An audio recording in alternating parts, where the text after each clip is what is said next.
Hello. Today, as part of my 20 years of tango, 20 stories, I want to talk about the first years of tango in Moscow. The time when I was lucky one to grow up as a tango dancer in a community like that. I think we were really lucky because the tango in Moscow, like on one hand, yes, it was very young and even teachers didn't really know much how to dance. But we had this very small, very enthusiastic, motivated group of people that were more or less, even some danced 1 year more, some danced like half a year less. But it was all kind of achievable, right? So when any beginner came to this group, it was so small and friendly and kind of like family-like that everybody felt very welcome. Besides, there were a lot of things we did besides tango, like we would go together to country house for a barbecue that somebody would organize at their country house, or we would rent a little cottage for like Christmas holidays and organize a big event for like 30 people, tango people there, where we would have like a sauna, crazy games, nothing about tango, but also dancing. But besides, like make parija or barbecue in Russian style, shashlik, have a masquerade. So it was like 3 days of big party, crazy things would go on. Like we would film it all on the camera, and some years later one of our organizers projected it on the wall, and people were like laughing really and like couldn't believe the things that weird and already like teachers were doing before. So yeah, milongas, then we had them maybe like 2-3 times a week. They were very small. The nice part was that milongas in Moscow were always in some kind of a public place. Yes, they were always in small cafes that would let us in, hoping to get more business on like regular day. Some little coffee shop or like a little restaurant.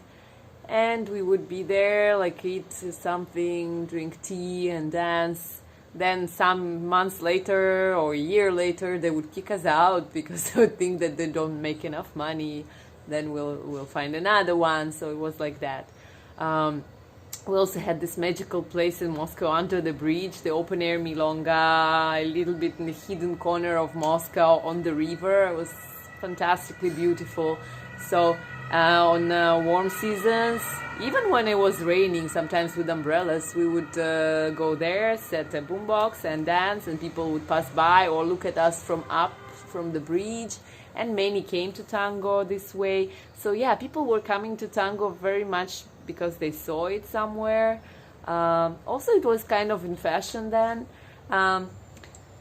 So we had only 2 schools, then 3 schools, and everybody danced together. There were no separation because basically it was such a small group of people. There was no really no point to separate and to have like your little small pond in already a little pond.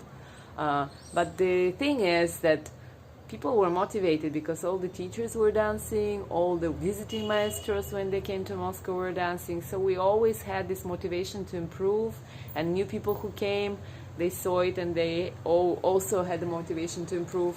And I'm really wondering now, for example, where I live, Salerno, and many other small tango communities where there are so many teachers, but they never dance together. And they kind of have this fear of losing their students if they mix.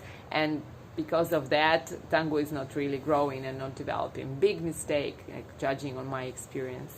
It's never not enough people for everybody. The problem is really motivation for these people to come. And the motivation is the tango life, the tango community, which is thriving, the teachers that are dancing, the energy. So going back to Moscow years in the beginning. So as a teachers were also kind of students. We all, as one group, teachers, students, beginners, intermediates, so-called advanced, we all went to workshops together. Basically, every month there was somebody coming. So who were the teachers who were visiting Moscow in the first years a lot? They were Eric Jerison from El Corte, Brigitta Winkler, El Pulpo, Norberto, and Luisa, that we became later very good friends with all of them actually. Then Metin Yazir, one of the first like frequent comers to Moscow. People loved studying with him, hanging out with him. We would bring a bottle of vodka to him, and at the class, literally, he would, and we together with him, would take a sip like in between the exercises and explanations, and then get not drunk, but kind of in a good mood. Then who else? There were a bunch of teachers coming in the first years, like really many, all different ones, and we went to all workshops. Private lessons I don't think were so popular then, but we did take workshops, and we went to dance a lot.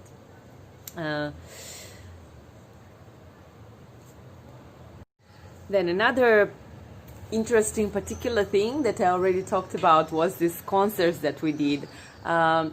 There were no great dancers, no super stage things that we could do, except of a little bit of regular social dance vocabulary with some theatrical scenes to make it more interesting to watch. So we would make these concerts for the family and friends and curious people who wanted to see tango, because yes, it was in fashion, and this would also keep us motivated and practice. And this is how my first tango romance story kind of started. That our teacher gave us the assignment with Slava Ivanov, that many of you probably know, who was then one of our best Moscow dancers, and me, like a new girl after several months as well. A good dancer already, because I danced before tango. So she assigned us a piece, and guess what we danced to? Like crazy non-tango piece, Hijo de la Luna, And actually, alternative music was quite popular then. I think it was like in the world it was popular, and in Moscow as a new community it was popular. I mean, we danced a lot to pieces like Querer. What else was there? Tango tu llevo ora, things like the hits, golden hits of alternative music of tango. Because people were still learning to appreciate the real tango, and we were acquiring our music collections, because there was not so much of the music that we could get to, but slowly growing our own DJs. So here we, with Slava, chose this piece, Hijo de la Luna, and we started to make a choreography, and we wanted to make it into some kind of like fairy tale story, under the snow. And we practiced also outside under the snow a little bit. We were like little romantic kids. And then we went to our teacher one evening, and this is what we also used to do, to come visit each other in our homes and drink together. And so she made us drink absinthe then, and we got drunk on absinthe and all this romantic mood, and our love story started. And that's how I had my first tango romance and partner, and then we talked together, and kind of lasted for some 3 years.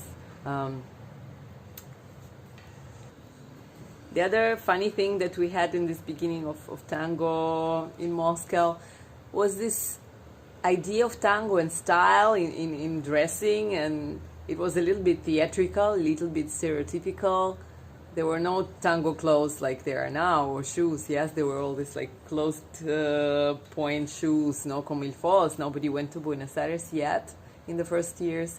I remember, or people now, my friends say, oh, we remember you then from those years. Anna, for example, my best friend and co-teacher in the school we opened later. She told me this story that when she entered the Milonga first time, and she saw this couple, and she was wearing the long gloves and the boa from feathers. That was me. Yeah, it was kind of like this, like some flowers in the hair, and then the stockings, how you call it, the net, the net stockings. Um, so very stereotypical theatrical tango image, but that's how we saw it. That's what kept us being in this magical world. Strange music, strange clothes, but this is how tango grew and survived and became stronger. And some of the magic was lost, some of the things became commercial, but many people are still there. Many people who started then became teachers in Moscow. So many. Basically, we can count like at least 20 people who were in these first years of tango in Moscow, and later they opened their schools and they started teaching, and they're still there.